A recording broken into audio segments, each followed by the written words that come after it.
Scan to unlock Sovi and ace your tests.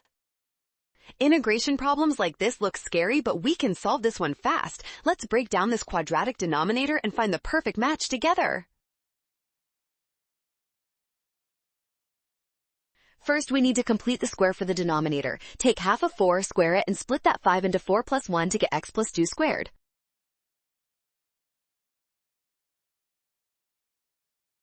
Now that we have 1 over x plus 2 squared plus 1, we can recognize the standard form for the arctangent integral. This pattern is a classic calculus move you need.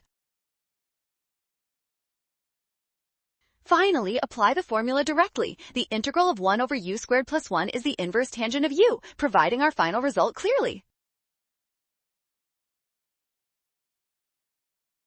Well done! Scan the code to learn with Sovi. Watch signs and avoid rushing. Trust given values and check steps for option A.